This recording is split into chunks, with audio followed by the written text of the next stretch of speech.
Hi అండి. ఇవాళ నేను ఒక కప్పు పెసరపప్పుతో సాయంకాలం పూట ఈవినింగ్ స్నాక్స్గా అప్పటికప్పుడు చేసుకునేలాగా గుంట పొంగనాలు చేశాను.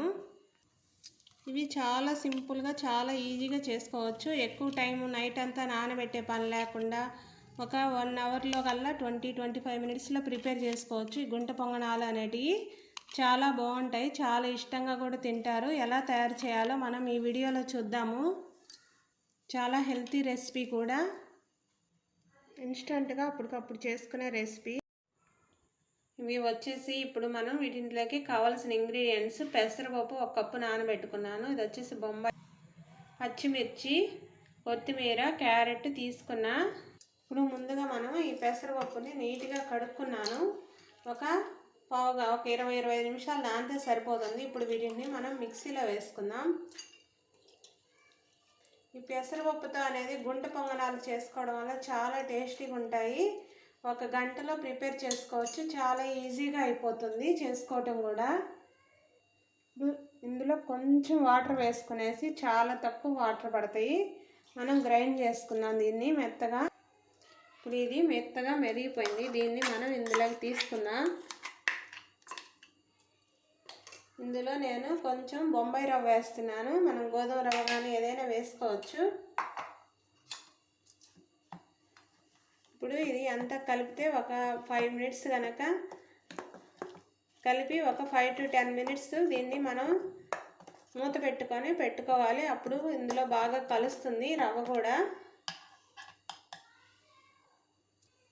ఇందులో కొంచెం సాల్ట్ కూడా వేసుకునేసి ఇప్పుడు మూత పెట్టుకుంటున్నాం మనము. పిండి నానే లోపల మనము ఈ క్యారెట్ని కూడా చాలా సన్నగా పీసెస్ లాగా కట్ చేసుకొని ఉంచుకోవాలి. ఒక ఉల్లిపాయను కూడా తీసుకొని కట్ చేసుకొని ఉంచుకున్నాను.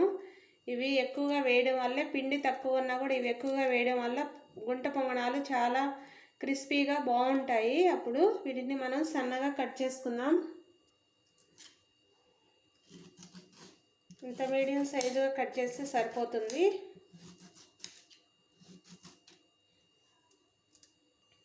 ఇప్పుడు ఈ పిండిలో ఒక్కొక్కటిగా వేసుకొని కలుపుకోవాలి. క్యారెట్ ముక్కలు వచ్చేసి, ఉల్లిపాయలు, కొత్తిమీర, పచ్చిమిర్చి ముక్కలు కూడా వేసుకునేసి బాగా కలుపుకోవాలి.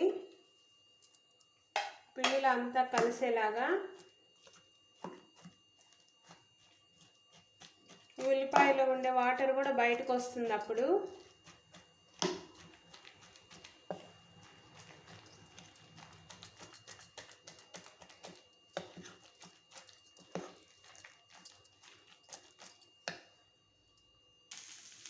ఇందులో కొంచెం 1 టేబుల్ స్పూన్ అంతా జీలకర్ర కూడా వేసుకుందాం. జీలకర్ర అనేది డైజెషన్కి మంచిగా పనిచేస్తుంది.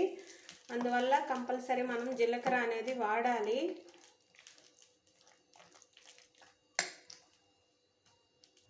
ఇప్పుడు స్టవ్ మీద ప్యాన్ పెట్టుకొని వీటిలో కొంచెం ఆయిల్ వేసుకున్నాం.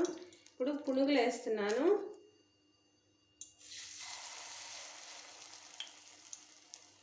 ముందుగా మధ్యలో బాగా హీట్ ఎక్కువ ఉంటుంది, ఇవి తొందరగా ఫ్రై అయిపోతాయి. చుట్టూ ఫ్రై అవ్వడమే కొంచెం టైం పడుతుంది. ఇవి మనం ఎప్పుడన్నా ఆయిల్ పెట్టి డీప్ ఫ్రై చేయడానికి కష్టమైనప్పుడు ఇలా కనుక వేసుకుంటే చాలా ఈజీగా అయిపోతుంది. బాగుంటాయి కూడా, ఇవి స్పెషల్గా ఉంటాయి. ఇవి తినటం అలవాటు అయితే ఎక్కువ టైమ్స్ కూడా చేసుకోవాలనిపిస్తుంది.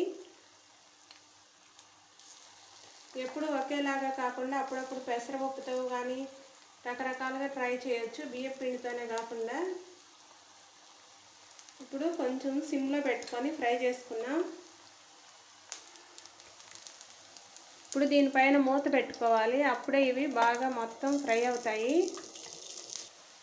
ఇప్పుడు ఇవి ఒకవైపు ఫ్రై అయిపోయాయి, మనం వేరే వైపుకి తిప్పుకుందాం. అసలు అలా తగలంగానే లేసి వస్తాయి ఇవి కనుక ఫ్రై అయితే. మధ్యలోటి చాలా ఫాస్ట్గా ఫ్రై అయిపోతాయి కాబట్టి మనం ముందు ఇవి తిప్పుకోవాలి ఫస్ట్, తర్వాతనే మిగతావి ఫ్రై చేసుకోవాలి.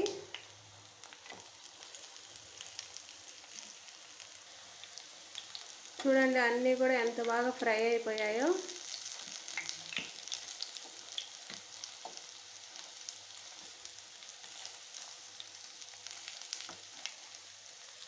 ఇప్పుడు ఇవన్నీ ఫ్రై అయిపోయాయి రెండో వైపు కూడా.